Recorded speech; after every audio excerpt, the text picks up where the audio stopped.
Welcome back. Today we're going to talk about little kids at home during Corona and the shutdown. With us is Barbara Reicher, one of our senior supervisors. Barbara, do you want to introduce yourself for a moment? Okay, hi, I'm Barbara Reicher.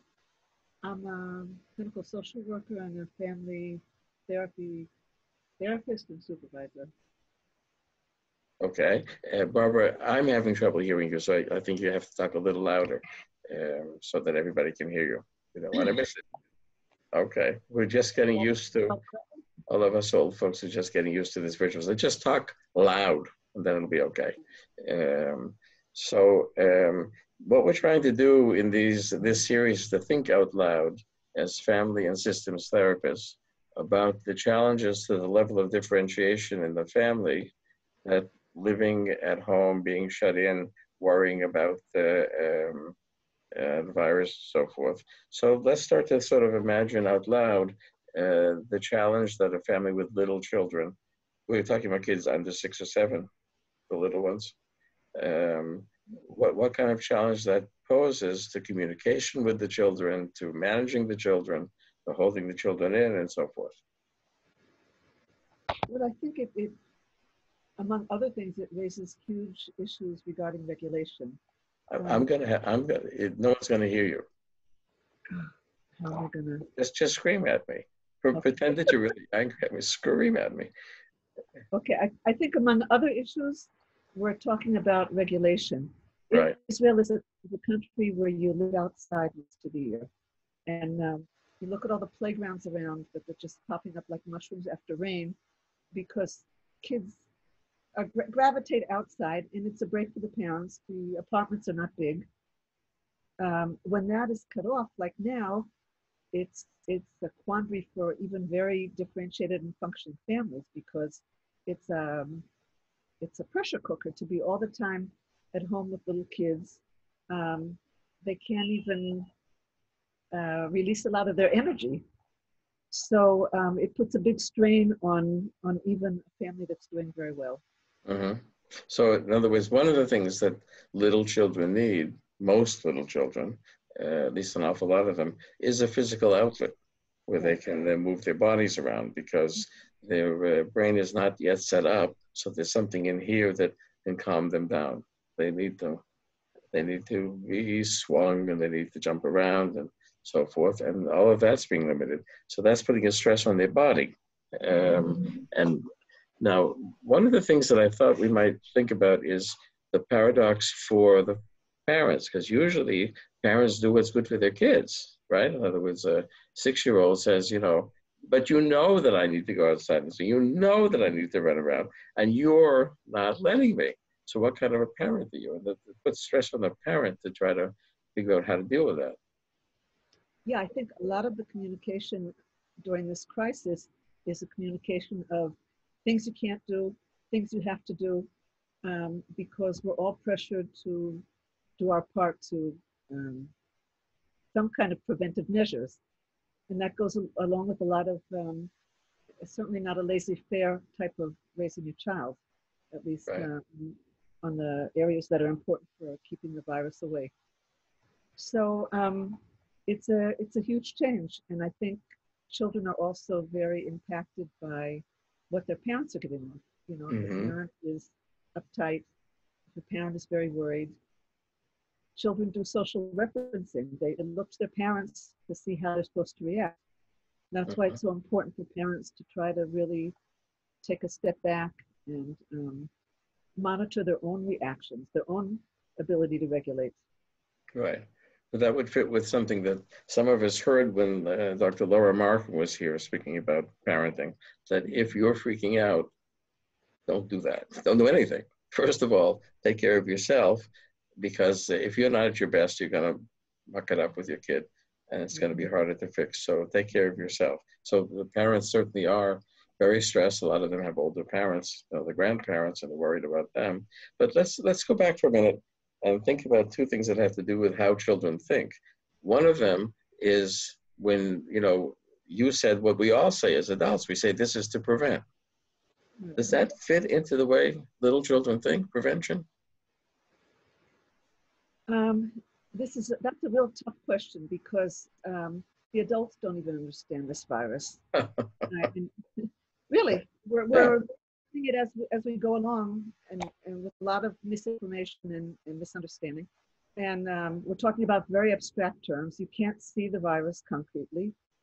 So we really have to, it's important to give children an explanation so that all these do's and don'ts don't become arbitrary in the child's eyes or scary.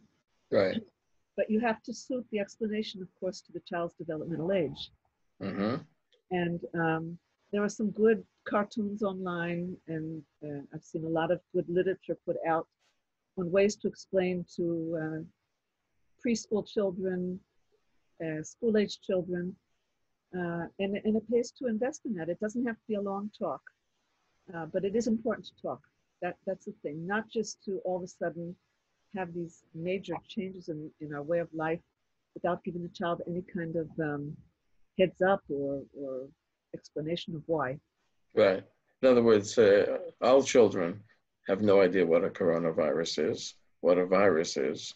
And so, can you give an example of how you would, it won't work for all kids, but some sort of a baseline for how a parent might put it? And then we'll talk about how that is for the parent to say such things. Mm-hmm. Again, it depends on the age. If it's a 3 or 4-year-old, you have to really tone it down. And from 5 on up, you can give a little bit more detail. But you can say something like, we're dealing now with a germ, which is a very, very tiny little thing that you can only see under a microscope. But it's out there. And there are many germs out there, like when we get a cold or when we get the flu. And so you make it concrete. They're familiar with the cold. Yes. Mm-hmm. And this particular virus happens to be really nasty, and he tries to make a lot of people feel not good, especially older people. And there are a lot of good people out there, a lot of doctors and scientists and nurses and policemen and soldiers working to keep us safe, and we will be safe. Note the optimism that Right. it's important. That's an important part of it, right? And we already know that there are certain things that can keep the virus away from us. You can go into all the hand washing, the sneezing into your sleeve, et cetera, et cetera. Right. And I also would add to children that we know that the virus is not so nice with older people, but for children, if the virus hits, it's usually just like another bad cold or flu. Okay. Yeah. So you're telling the kids that it's not dangerous to you, Right. but we're all together. Because they use the word we, which a parent usually wouldn't use. They'd usually say I, but here they want to broaden it to lots of people who are thinking together. And so I think it makes it easier to wash your hands and do all and stay inside when you know that you're doing it for the better good, which is an abstract concept. But I think children latch onto that a little bit. They're right. educational in addition to Well, everything. what it comes down to is that, as you say, there's a very rare adult who knows what on earth a virus is, and how exactly it affects you and so forth. It's pretty complicated. The truth is that the mechanism is completely worked out. There's some parts that are known, some aren't. So we're not really dealing with reality. We're dealing with a version of reality. So we're making some meaning out of reality that says something that we would like the parent to say first to himself and then to the kid. And sometimes parents say it to themselves as they say it to the kid. In other words, it helps them to explain these things to the kid because they're finally making sense of it for themselves, breaking it down into, we're just all trying to keep this virus from spreading. And this is how we do it. And I guess it's probably important to recognize that what the child hears is really, I'm taking care of you. Yes. And the rest, until they finish medical school, they'll get the rest of it. But they're all Jews, they're going to go to medical school. But except for the Haredim will stay in yeshiva. But, it'll take a while to understand it. But the presence of the parent is very crucial. So that puts a sort of a burden on the parent to make that, they're not saying, look to the television and they'll tell you what to do. I have to tell you what to do. So I have to be settled that I really think this is what we're doing. I think it's really important that the message has to be personal. I want to say that I've come up against run into some kids, or parents have told me about some kids who have been getting too much media information, and it turns them into a nervous wreck because children look at television programs different from adults. They don't have the distance that we can put. You know, if you hear about something going on in Italy, we realize that it's far away and it's another policy and another demographic, etc. For a kid, boy, boy, boy, it's there, so it's here. Right. So children have to get really filtered information by the parents. It has to be personal, upfront and personal, and don't overwhelm them with information, and don't overexpose them to too much media because you know, children will personalize everything. Right. So And in that's where homes, they're built. right. So in homes where the media is open, maybe a lot of Haredi homes are spared that. But in homes where the media is open, is sort of a continuous filtering and Right. continuous translating from adult talk, which is all of you got to be real scared, to none of you really should be scared, and this is what we're doing. Because you know the idea of the adults is that if I get you scared, at least in Israel, unfortunately, the strategy up until now, I'm not sure who's responsible for it, is the more scared people are, the better they'll behave. Which, from the point of view of behavioral sciences, I don't know who cooked that one up. I think, you know, people that are thinking about the virus are not thinking about the human beings that get the virus. They're just thinking about the virus. But anyway, the idea is to scare the daylights out of people. Numbers and this and that.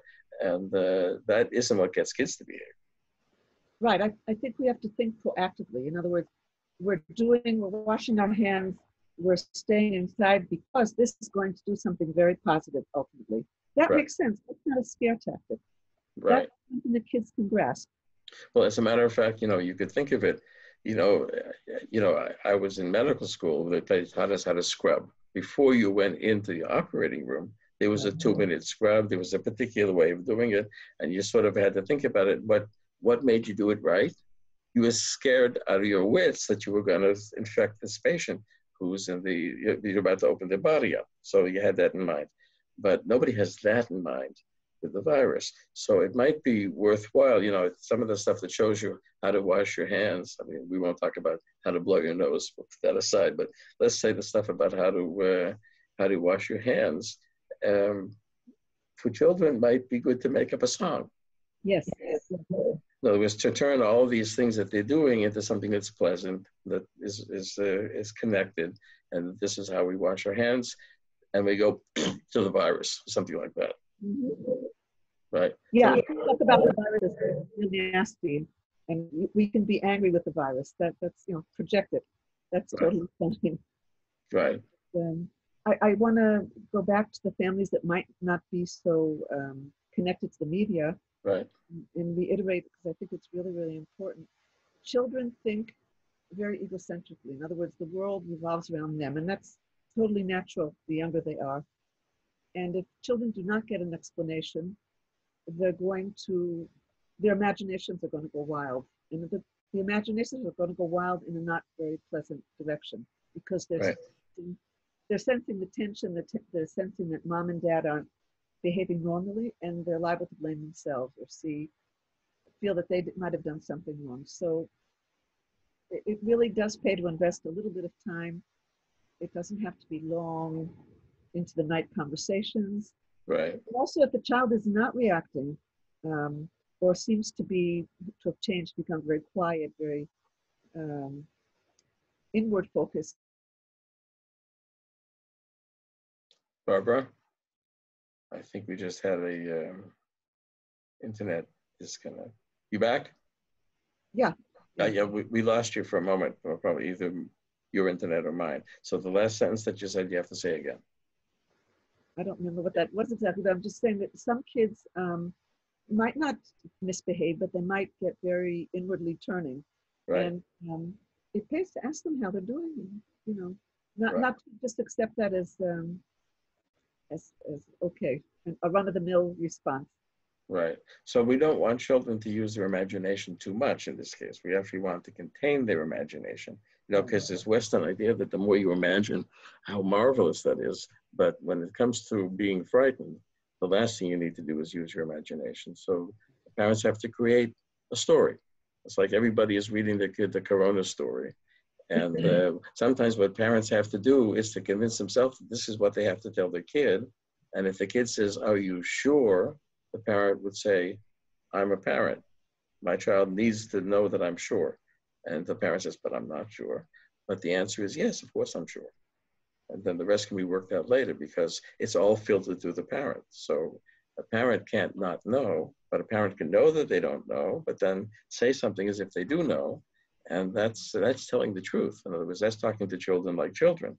That's the truth for children. But sometimes parents feel they have to give it the way it is, and that scares the daylights out of children. It has to be something that they're able to digest. Right. Not scaring the pants off them, like you said. And I think parents can also validate a little bit of anxiety and tension in a child. Like, that's also a normal response. That it's okay to feel a little bit scared or to be upset that we're shut in. But you can do that in a calm way, or you can do that in an angry way. Right. So, but one of the things that is important, it's for therapists who work with children, it's very important. That's one reason a lot of therapists don't work with children, is that children move from ego state to ego state without any particular rhyme or reason. And that makes it easier to move them from state to state. In other words, a child may be feeling frightened, and you can say, "Okay, well, let's do a frightened dance. Well, let's get frightened, and then we'll stop being frightened. We'll do something. We'll be happy." And a kid will do that. Parents, think they have to have some davening, some reason for why they do it. But kids can move from one ego state to the other. And that's where you mentioned regulation. That's where parents can help them to move. They don't have to drag them out of being scared. They can go and be scared with them. The parent might think, "Oh my God, if I'm going to be scared, how is he going to not be scared?" But if you get scared together and the parent remembers that, then 4, 3, 2, 1, scared enough, now it's time to let the kid will go with you. But there is another part of the translation that I wanted to talk with you about, and that is, this is a long haul. This isn't a 2-day operation, and children have a completely different sense of time. Yeah, and nobody can commit to how long this is going to take. Right. So number one, it's important to maintain a kind of schedule, a daytime routine, because routines, though they can get boring, they give us a lot of security, and kids can see that, all right, they're not going to school and they're in the house for most hours of the day, but they're still learning, or they're in contact with their kindergarten teacher, and they have breakfast, lunch, and dinner, and they go to bed and they wake up at a reasonable hour. These things give a sense that life is really going on, that this crisis isn't infecting every single nook and cranny of our existence. I think that's really important. And, luckily the technology is really being helpful here. As a grandmother, I can say that I'm so thankful that I can have that live contact with my children and grandchildren. It's confusing to the littler ones, but at least it's there. At least we haven't disappeared all of a sudden, which can be very traumatic for a child. But you're sort of hinting that if there's going to be grandparents that are sort of saying hello virtually, where that's possible, that it might be to do it at regular times as part of a daily schedule, so that you go from visit to visit, and that way, because time is marked by events. There's no objective time. For children, it's by events. I wake up, tomorrow I wake up again. And I think that for the younger kids we're talking about, the outside range of understanding of time is about a week. And certainly for the Haredi community, from Shabbos to Shabbos, not much more than that. So when they ask how long are we going to do it, it's probably very important to say, right now we're doing it until Shabbos, and then we will revisit rather than say it's going to be 3 or 4 weeks, which, it's like that bad imagination. You say something past something that's manageable, and the kid just feels it's forever. It has no end. I like that idea of going from Shabbos to Shabbos. It's really doable and understandable. It's And you're also also, how Haredim live, right? I mean, Jews for generations, that's how they live from Shabbos to Shabbos. You count the days till you get to Shabbos. but we have to take care not to lie and not to say by Shabbos it'll be okay. By Right, Shabbos we'll reevaluate right, because that's the situation. And uh, it's very tricky. It's very right. and I think it's also important to invest a lot of time and energy to what are we going to do while we're at home together, and to Hmm. invest in any games that we don't always have time to play with, and new games and invent games, and there's tons of things online that are doable, and anything creative. Hmm. Certainly, um, I saw the latest thing on using the porch mentality. I don't know how many porches there are. Not everybody is lucky enough to have one, but I saw a lot of people, a lot of things drawing pictures of a rainbow saying, "Yeah, Beseder, it'll be okay," and they posted them on the porch, Uh-huh. which I thought was a nice gesture, and it's something proactive. Right. It's But not committing to a time, but you can post them inside too. You just have to figure out how many weeks this is going to be before you have to start covering the next level. Because, but there's something about the games where here there's something that may be different for parents. In other words, usually parents like games, but they usually need to keep them short. And now probably the longer games are better. A game that can take a couple days would be even better than one that takes just one day because there's continuity. You're still doing it. A card game that's over in 5 minutes is different than a card game that could take an hour. And there's something about the kids have a sense of time in the sense that the smaller they are, the longer it takes. They lose attention at some point, so it yeah. can't be too long, right? Um, Now, it may be worth thinking for a minute about the transition that goes on around 6 or 7 about the rules of the game, because people are going to be, especially Haredi families with lots of kids at different ages. You're going to start playing games, and the idea of the rules of the game, what's fair, is different at 4 or 5 than it is at 7 or 8. You want to say something about? Yeah, that could be that can make for quite a colorful game. I think if you have different age groups playing, Right, where you have a very anxious 5-year-old that wants to win at any cost, including cheating. right, And the same reaction from the 7-year-old comes from a different motivation, usually, because 7-year-old already understands rules a lot better. So there has to be a lot of tolerance. And I think the overall message that is helpful, and I use this in therapy also, is that let's enjoy the game. That's what we're playing. The right. winning is really kind of secondary here. See, the games could be a place that's an interesting crossroads about differentiation, because Piaget in the marvelous book about the moral development of children asked kids in Geneva how they play morals, and the kids in Geneva, meeting his kids, the kids in Geneva when they were 5 or 4, and they said, "Well, what are the rules?" And the kids said, "Oh, the rule is that I win." That's the egocentric part of it, right? That that's the rule. Why are we playing? So I have a good time. I don't have a good time if I lose. I have a good time. No. The rule is I win. And you're playing with your 5-year-old brother who thinks that the rule is I win and everything else is flexible. And then you get to the kids who are 7 and 8, and the rules, he asks the kids what the rules are. There's one way of doing the rules. I said, "Well, who made the rules?" And the 7 or 8-year-old said, "The town council." They sat down and they set the rules. And these are the right rules. That's what's called heteronomous morality. Somebody else tells you what to do. And if you look at the kids at 7 or 8, school age, the word that they use most is fair. And so fair means that there's something outside of you that you have to play according to those rules. And it's a terrible thing, terrible, if you break the rules, just terrible. It's better to lose by the rules than it is to win not by the rules. But go tell that to your 5-year-old brother. So you have a parent facing two different developmental levels. And if there's a 13-year-old there, then you really have a problem. Because at 12 or 13, kids say, what do you mean the town council made up the rules? They're people, we're people, we can change the rules. Oh, so now you have autonomous, and so everything is going on in a different way.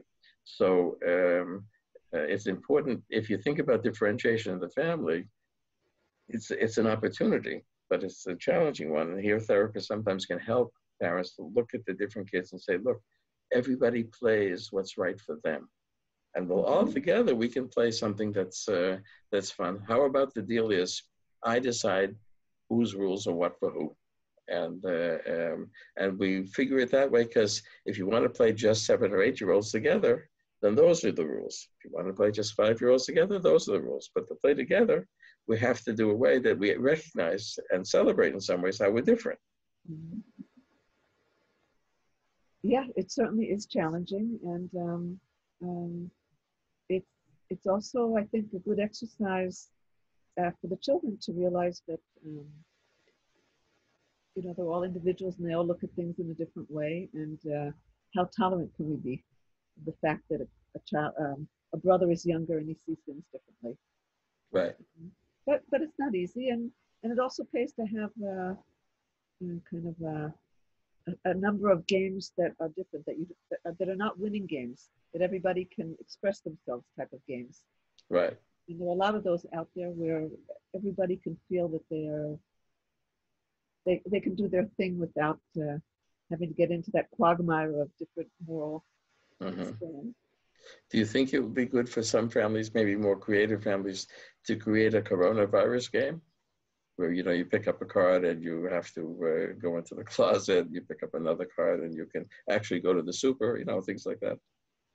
Oh yeah, so many games are based on the fact that there's a bad guy or a bad element, and how can we get around it or compromise, or that's a great idea. Why not? Okay. What do you think about the needs that kids have for physical movement, and they're crowded into a small space?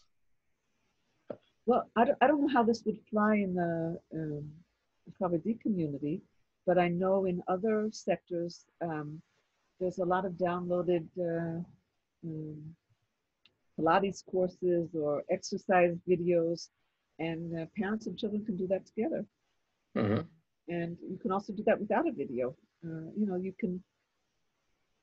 You don't have to go out in open spaces or to a gym to get some physical movement. Mm-hmm. But again, you have to be creative, and you have to be conscious of the importance of this. Right. But I like the idea that you suggest that the parent isn't reactive here, that he's proactive. In other words, the parent says, here's how we're going to move our arms and legs, do it with me. Instead of saying, I'm going to wait till your arms and legs are swinging at each other and I'm going to try to break it up. And right. So in other words, probably twice a day, kids need to do something. I could imagine that, you could create dances. You can, sing to them and dance around, but, with large motor activity, not just fine motor. Yeah, I'm thinking of the Hokey Pokey. I mean, that's an old song and dance, and it's good for any age group. Little toddlers can play it, Right. Not to mention it teaches body parts, so that's a suggestion. Right. In other words, that way the older kids can pretend that they're doing it for the sake of the younger kids, but they're getting something out of it themselves. They just don't want to admit it because it's regressive. That's the advantage of taking care of little kids. You get to be a little kid. Right. Right. So it allows a little bit of regression, which is kosher. Right. You want to say some more about that? Regression is an important part of how to get through this. Oh, yes. Thank you for reminding me. I was consulted recently about a little girl who was about 6 years old, and she's had a toileting regression. And the parents were very upset about it because, this isn't the way she knows much better, and this seemed to have come right out of the blue. And I reminded them that, this might be an expression of her dealing with this situation, and that we usually regress to our soft spots, to our more vulnerable areas of our psyche. And for Mm-hmm. some kids, that can be toileting, that can be losing control. It might be even an expression of her feeling that the world is going out of control.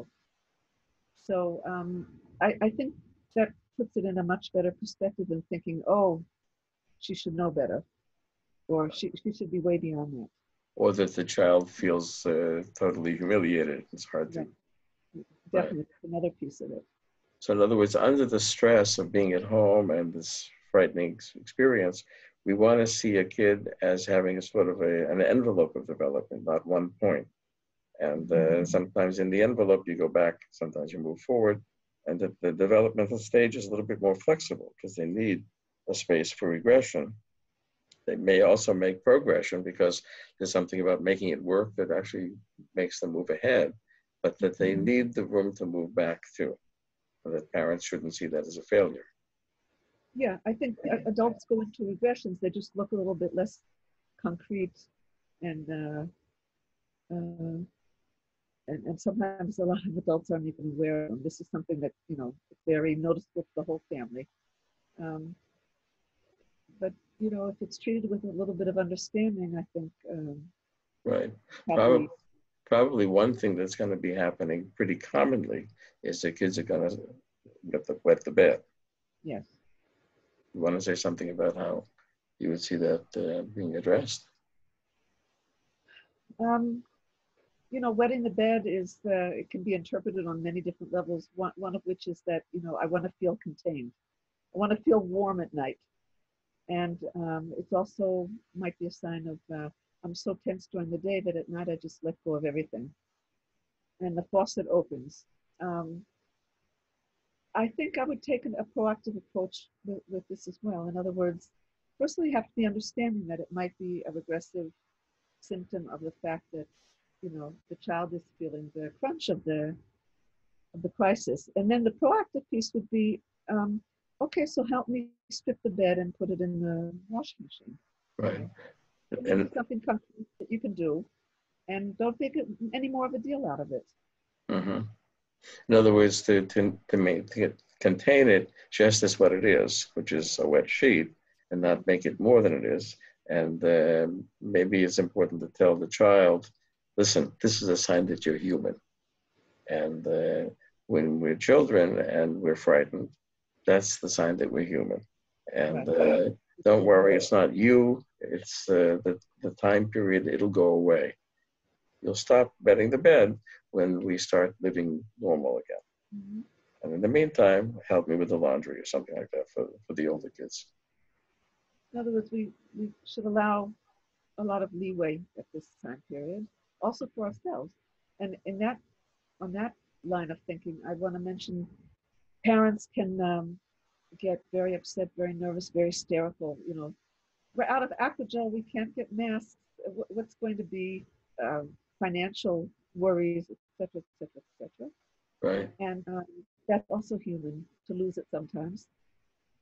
And the important thing as an adult is to say, okay, to stop it, go into another room, take a step back, whichever way you have to regulate yourself.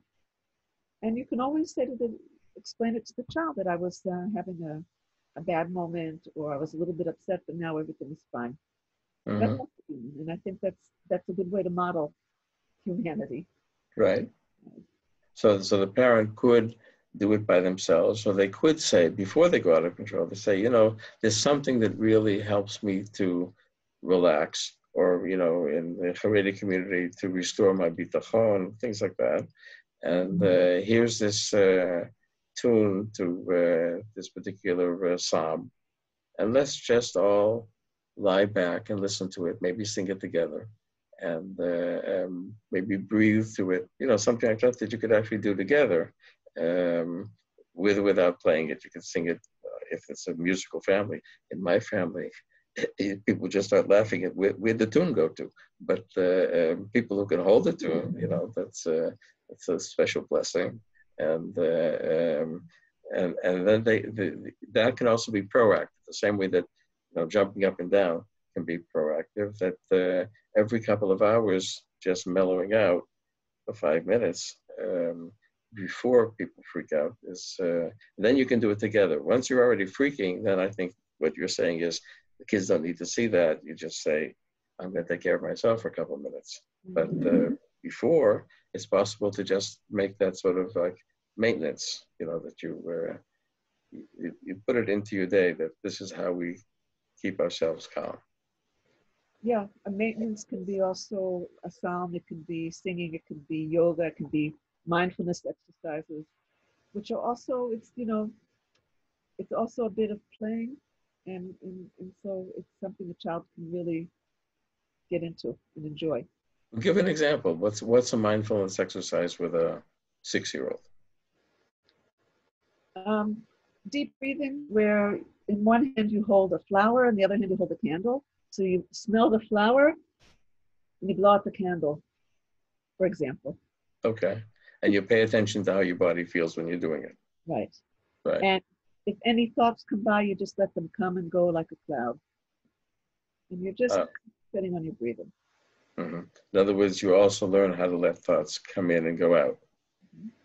Thoughts, which could be also worries, which could be also tension. Yeah. Right. So one of the problems that happens with little kids when they get anxious is that the thoughts go in and they don't go out. And, that raises an interesting question, which I think a lot of parents have, which is, adults, if you get anxious and you can't let it out, you take something. A lot of adults, in a time of crisis like this, nobody's asking them to get through it just by themselves. Whereas for kids, there's some sort of I'm saying this now as sort of a pediatrician, there's some sort of a myth that children can't take anything. Adults can take whatever they want. They can take Valium, they can take Clonex, they can go on Cipralex, they can do all sorts of things, but not kids. Kids have to tough it out themselves. Whereas actually the ability to let the anxiety thoughts go out is a little less strong in kids than it is in adults. Kids sometimes freak out. And, I've had some kids who came in, one of them saw the movie Scream. That's it. They couldn't sleep anymore. All they could think about is that. So, there were ways to try to get it out, we use, but there's this myth that a child can't take anything, God forbid. They have to deal with it themselves. And that may not be so true, really. Yeah, talking about fair and unfair, that's not fair. Yeah, it's not fair. In other words, there's a sort of an expectation on parents that they're supermen who can take anxiety and relieve their kid. And, we're in a situation which humanity has not experienced recently. And, I'll give you an example from where I live in the South. Half the kids, like say half of Ashkelon, is anxious because they've been battered by missiles so many times, and in a sort of a terrorist kind of a way that it comes, it goes, you don't know, and then it comes again. So the level of anxiety goes up, and then there's this expectation that they should be fine, and they're not fine, and the parents don't know how to make them fine, and the idea is that, but you can't help them. So it's worth parents knowing that there's an herbal preparation that the entire world uses except Israel, but Israel doesn't forbid it, that you can order online. It's called St. John's Wort, W-O-R-T. And you go online, you order, there are drops that the children can take. And it's important for parents to understand that there's something else to do, that, it's not all on you. Because the weeks go by and some people are kind of frazzled and wish there was something. And there is something, but for some reason it's not available in Israel. It's available over the counter in the rest of the world. So, you can just order it from America. It comes in a week. And I have to say that I think it's fairer to say to parents, order it, have it, and it's cheap. It's very cheap. Order it, have a bottle. And if you see that your kid is getting increasingly anxious, and there's not a whole lot of help that you're going to get, it's going to be hard to get to a therapist who can see a kid because the therapist doesn't want to get infected by a kid and the kid can't do it virtually. And so why not have this available? So that's why I'm taking the moment to say that to be fair to children in this kind of a anxiety-producing situation, drops of St. John's wort is worth ordering, worth having, and worth giving if needed. I think it's only fair to the kids. It's not a way of disappreciating the parents. Parents are parents, which means they're wonderful and they have limitations. Yeah, I think what about the developmental piece, parents have had years and years and years to build up their defenses The what? to handle anxiety. Right. And children, they're still learning it. They're a work in progress. And so when a massive anxiety attack like this coronavirus comes, it's understandable that children might not always be able to keep it together. Right. And that I would also like to add to that. When we spoke last week, I said that it's very difficult doing therapy online with children, but I've in the meantime discovered that there are a few games that can be downloaded or interactive activities that can be used on Zoom, and it's very doable. So that's an option that parents should know about that exists. The game can be done on Zoom? Games and interactive activities. Ah, in other words, that a therapist can do. You can do a squiggle, for example, on Zoom. Oh, so in other words, now because we're doing this series for our trainees, so this is something if you're treating a kid even down to 6 or 7, and they know how to use the computer, and all of our young trainees know how to use the computer. We don't know, but they know. So you can actually do interactive games and have a session. Yes. Oh. It doesn't work for every child, but I've had some success with it. And, children are, as opposed to us old people, children are pretty accustomed to screens. So it's not a foreign thing for them. And they're used to doing things on the computer, computer games. So it's also an idea. And also if a parent is having, losing his wits about a child not knowing how to help contain him, in addition to the possibility of St. John's wort, parents can call in for advice and some 1, 2, 3 types of guidelines on how to help a child come down. It's definitely doable. It's therapeutic, and it's not. Right. They say tzava sha'ah. Right. Okay. Tell me, since you mentioned squiggles, do you want to explain that to our trainees? Okay. The squiggle was invented by Donald Winnicott, who was a famous child psychiatrist and theoretician, and he had a marvelous way with kids. And he could just talk with them about anything and get to the deepest levels of their psyche. Amazing. I'm a huge Winnicott fan, as you can hear. Let's say. I'm a huge Winnicott fan. Well, that makes 2 of us, so neither of us will be objective here. So trainees, be aware. You're going to become Winnicott freaks. Go ahead. Yeah, but he was a very humane person, and he understood kids. So he developed this game where the therapist closes his eyes and makes a scribble, or what he called a squiggle, the British word, on a piece of paper.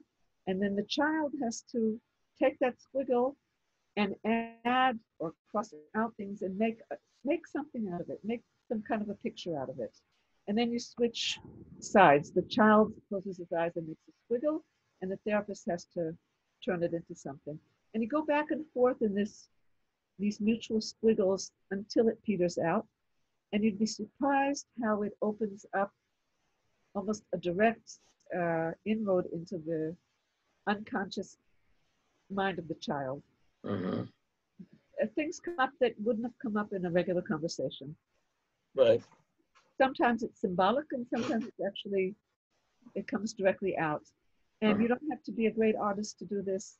You can allow yourself to be creative, and you can do landscapes, you can do animals, it doesn't matter. Right. The important thing is to have that co-creation with the child, and then it creates a lot of empathy, and then it opens up the trust in the child. Right. So here it is, folks. This is the book, Therapeutic Communications in Child Psychiatry. There are 25 cases verbatim. I said, he drew, I drew. It's completely what we call transparent. And not only it's more than transparent, because Winnicott, being a therapist, when he doesn't say something, he tells you what he didn't say, because the point of it is not to interpret anything. The point of it is to open, not to close. And so he had to bite his tongue instead of jumping on the kids and said, I know what this means. You just drew a witch, a witch on. He just kept biting his tongue. And he tells you which tongue he bit. And the game goes on. So you can meet Winnicott in this book, it's 25 cases. And the game goes on. The truth is that Winnicott used it. It did a number of things. That's why I was glad that you mentioned it. One of the things it does is what you said, is co-creation, because, and in some ways it's being creative with the world, because you get a mess, somebody purposely makes a mess, and then you make something out of it. Now, making something out of a mess is mentalization. That's a human activity. But you go back and forth. So you see the therapist also gets a mess and also makes a mess and makes things. The therapist isn't just interpreting you. He's bringing his own world. So there's a mutuality and a co-creation. The other thing that I just wanted to add, which is sort of less appreciated with Winnicott, is that he actually used it as a way of getting to dreams. In other words, his idea of the squiggles was a means to an end. The end was to have the kid reach, this would sort of open up that psychic feeling, and then a dream would come out. And the dream would be where something had what he referred to as got lost. And got lost, in Winnicott's view, is that you had a feeling and you couldn't share it with your parent. You felt angry, you felt disappointed, you felt lost. And, the common one is you hate your younger sibling and want to kill them, but you can't tell your parent. But the idea that you can't tell your parent means that you can't tell yourself, because Winnicott's idea is that if I have a feeling for a child under the age of 7 or 8 at least, if I have a bad feeling, I need to see it in the eyes of my parent. My parent needs to look at me, know that I have that feeling, and say, you're still my child. So that's what's called holding. And if the child doesn't bring it to the mother, or the mother can't bear it, then it gets lost. And it gets lost. The only place that it's available is in a dream. And when it comes up where the kid got lost, then the idea is that then the kid is available. He has it. He may not know how to express it, but he's had the experience of getting close to it. And then Winnicott would run and tell the parents what it was. Without asking for permission. You don't have to sign here, Sonny, and because, there was a therapy. And then the parents would say, oh, we can hold that. We couldn't then, but we can now.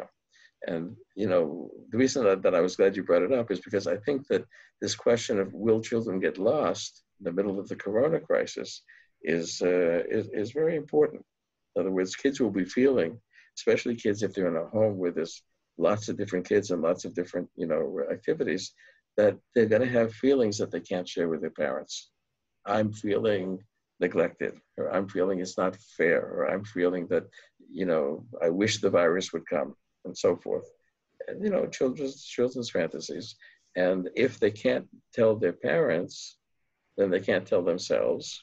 And then it gets sort of lost and becomes neurotic. It comes out in some sort of a symptom. That raises two questions for parents. One is, before you go to sleep at night, you think that any of your kids had something they couldn't tell you? Would it be fair to ask parents, at least some parents, if they could ask that question every night or two, just sort of imagine your kid and say, when was it really tough for this kid? What might he have felt? And could he have told me? That would be a way of trying to prevent things from getting lost. And the other is that people can tell each other dreams. It's a sort of unappreciated, it's in the Torah. So people can tell each other. It didn't work well with Joseph because something was lost there and so forth. But overall, he did tell his brothers his dreams. He probably did it in the wrong way. But if kids can tell their parents what they're dreaming, this may be part of waking up in the morning. You know, I think sometimes if you're in a situation of stress, the idea is to get through the day and get the day over with. But actually, the really vital time for communication is after as you wake up from dreams. What do you think? Do you have experience with that? With kids, first of all, I think dreams are great. I think they're so potent, and I really respect dreams. And so I'm all for parents respecting them. And I think even if a child tells a dream, like Winnicott, without the interpretation, or you can have a child draw his dream, but give it some kind of room in the room. That's already part of it's already therapeutic. And, um, you know, when I read Winnicott, I think he sometimes seems a little opaque, almost kind of like a dream.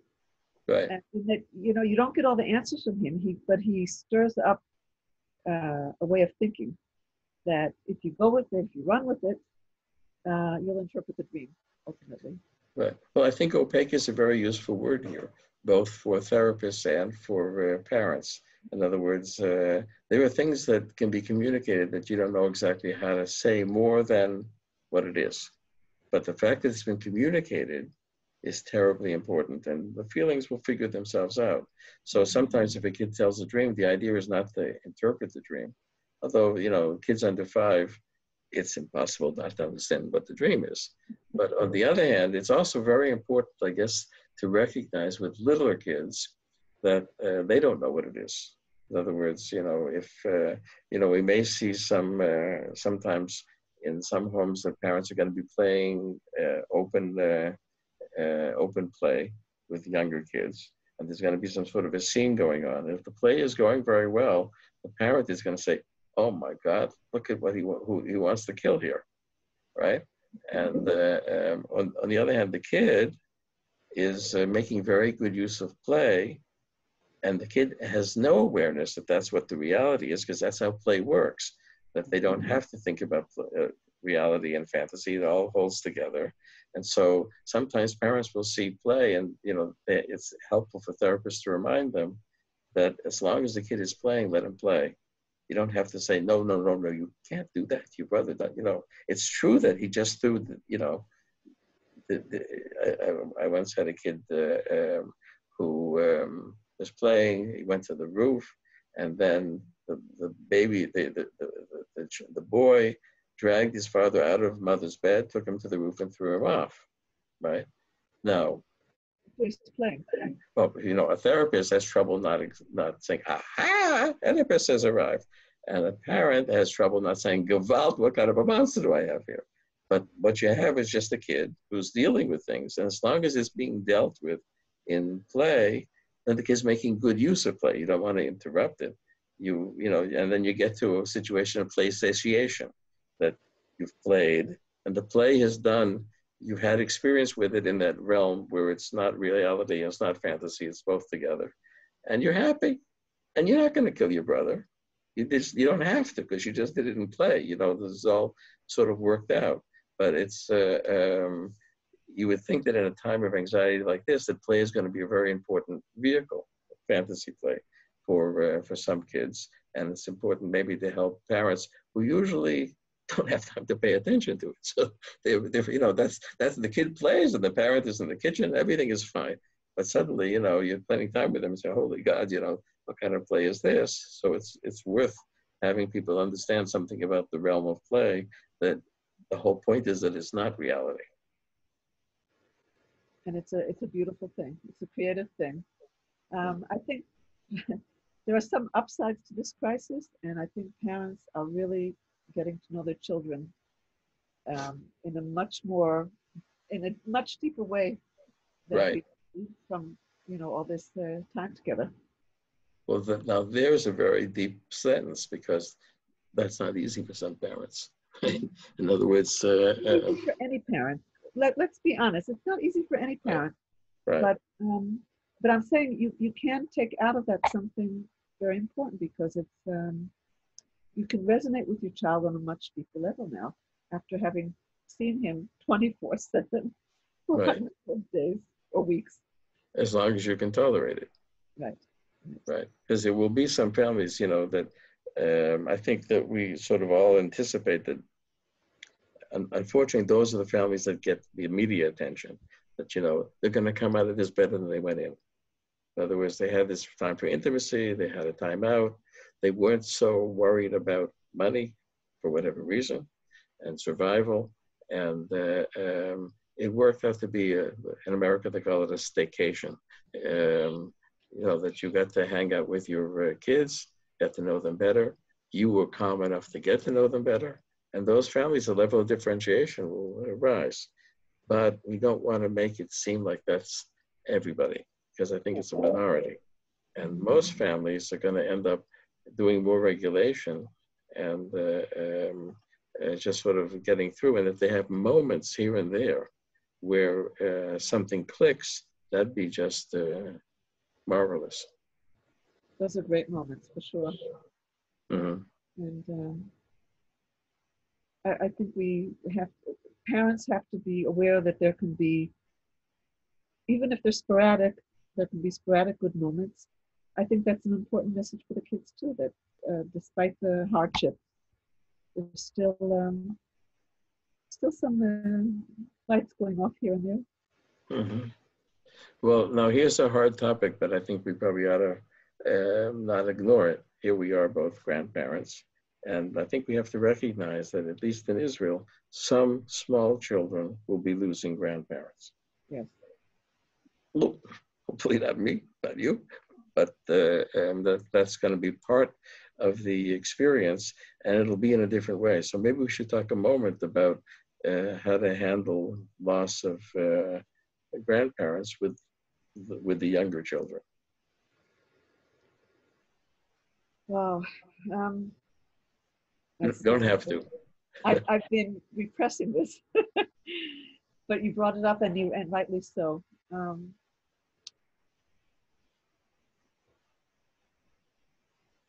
If that happens, you know, it's important. There are a couple of, I think, really golden rule principles in helping a child deal with death of a loved one. You have to talk about death as something final. You know, no promises of a person going to sleep or going away and they'll be back. We have to level with the child and explain a little bit what it means, what death means, because children don't really grasp what it is until around age 8. Cognitively, they're not able to really understand the finality of it. Right. But it should be spoken about as also part of life, you know. And the grandparent is older, and it's something that happens to everybody. That doesn't mean that we can't love the person and have good memories of the person, and you know, to talk about it on eye level with the child. Let the child express what he has to express, and you know, children can mourn. They definitely can mourn, and it takes a slightly different form than adults. You know, I see a lot of kids who don't seem to react, and then they have like a latent reaction to the loss of a loved one. So you have to be aware of that, and it's part of dealing with this situation. It's part of life anyway with Right. elderly grandparents. Right. Well, it wouldn't be part of this conversation, but it is going to be part of some families' reality. And I have some additional thoughts about it, because I think that if there's two parents at home, the one who deals with the children is the one who hasn't had the direct loss. In other words, I think it's too much for somebody who's involved with the direct loss of a parent to also be dealing with their kids. And I think, you know, it doesn't mean that they cut off from the kids, but the management of the kids should be in the hands of the one who hasn't had the direct loss.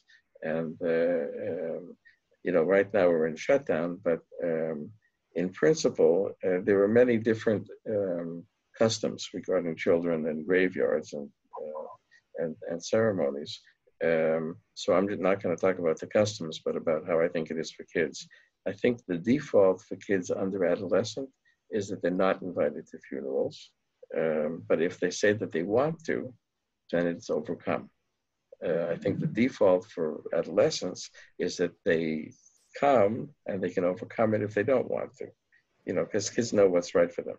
But if a child, let's say 7 or 8, says, I want to be there, then I think it's very important that the child not be there alone.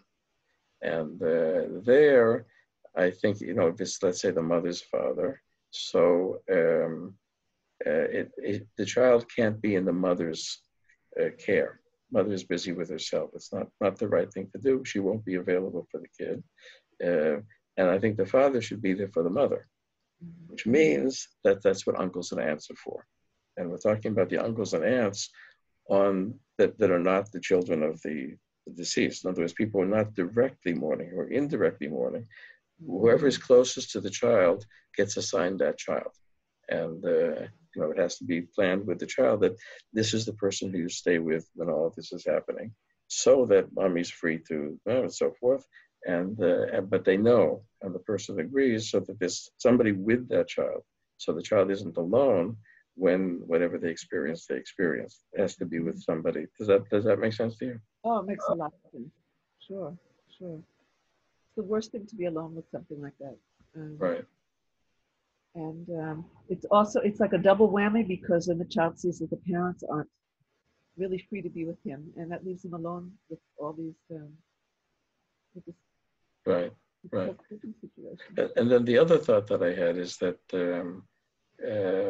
all the ceremonies that have to do with mourning are all not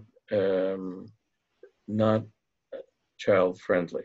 In other words, they're completely based on adults. They were created on the assumption that that's who was there, was adults. And if a child is present in one of those ceremonies, that was a choice. But I think the children need their own ceremony.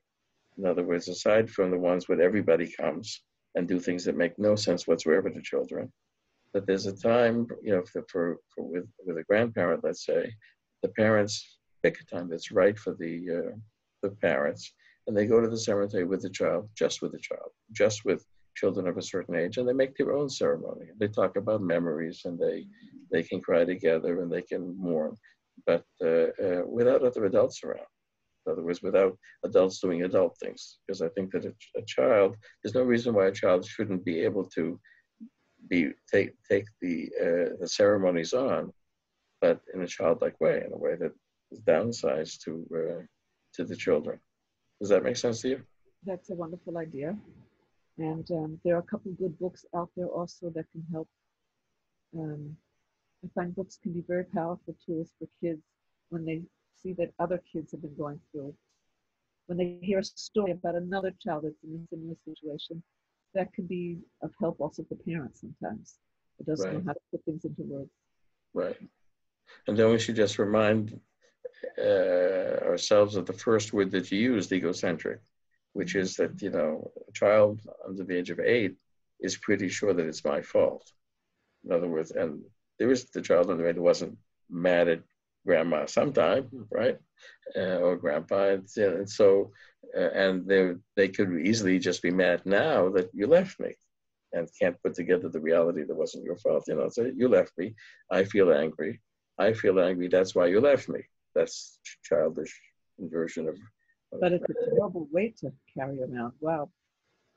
Oh, really? Right. When you think about it, awful.